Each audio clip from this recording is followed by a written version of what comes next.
સમાચાર વડોદરામાંથી મળી રહ્યા છે કે જ્યાં chief fire officer Parth Brahmbhatt વધુ એક વખત વિવાદમાં આવ્યા।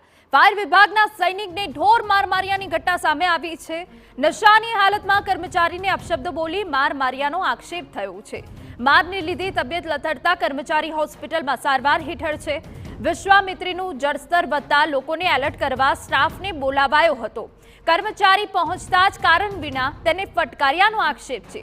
જીઆઈડીસી ફાયર સ્ટેશનથી બદામડી બાગ સુધી મારતા લાવ્યાનો ફાયરમેનનો આક્ષેપ છે। ફાયરમેને રાવપુરા મથકે ફરિયાદ નોંધાવી છે। ફાયર ઓફિસરના વર્તનને લઈ ફાયરમેન નોકરી છોડવા મજબૂર થયા।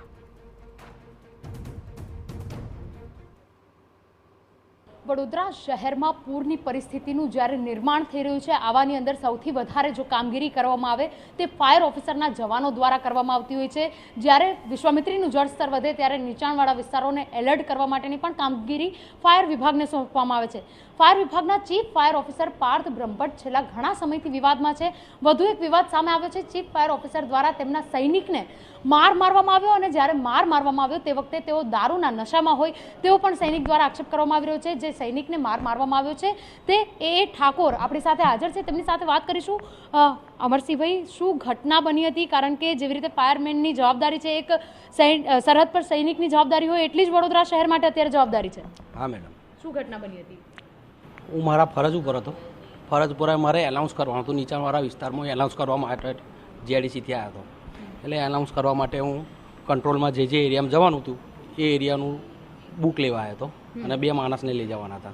બિલકુલ એ લેવા આવ્યો હતો અને લઈને મારે જવાનું હતું બધા એરિયામાં। એ તો મને ઠીક જીઆઈડીસી અહીંથી બદામી બાગથી મારતા લઈ જાય। પછી ત્યાં આગળ બિલકુલ પાનનો ગલ્લો છે જય બોલે, એ ત્યાં બાટલ પડી દીધું હાથનું, પણ હું હટી ગયો એટલે બચી ગયો।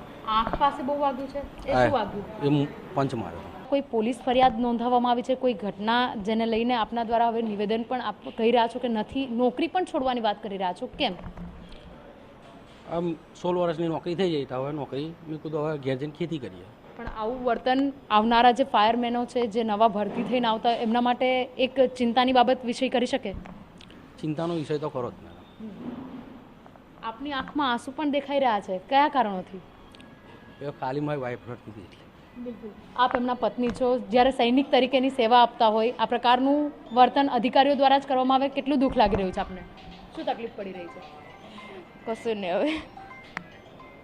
આપના હસબન્ડની સાથે છો આપ? હા, બિલકુલ, જેવી રીતે ફાયર ઓફિસરના જે પરિવાર દ્વારા જે કામગીરી કરવામાં આવી, જે પ્રકારનું વર્તન કરવામાં આવ્યું ચીફ ફાયર ઓફિસર દ્વારા ફાયર પરિવાર સાથે, તેને લઈને તેમનો પરિવાર પણ ચિંતામાં છે। ફાયરમેન જે સૈનિક તરીકેની સેવા આપી રહ્યા છે તેઓ દ્વારા નોકરી છોડવા સુદ્ધાની વાત કરવામાં આવી રહી છે। મહત્વની વાત અહીંયા આગળ એ છે કે અગાઉ પણ વિવાદમાં રહી ચૂકેલા ચીફ ફાયર ઓફિસર વિરુદ્ધ અત્યારે હાલ કોઈ પણ પ્રકારની કાર્યવાહીની કોઈ વિગતો જાણવા નથી મળી રહી। તો ચીફ ફાયર ઓફિસર દ્વારા જે પ્રકારનું વર્તન કરવામાં આવ્યું છે તેને લઈને હવે અધિકારીઓ, કમિશનર અને સાથે સત્તા પક્ષના લોકો કોઈ કામગીરી કરે છે, કાર્યવાહી કરે છે કે પછી હજુ પણ તેઓને બચાવવા માટેના પ્રયાસો પૂરતા કરતા રહેશે, તેવું પણ જોવું મહત્વનું છે। કેમેરા પર્સન રોહિત ગોયલ સાથે અંજલિ ઓઝા, TV9 વડોદરા।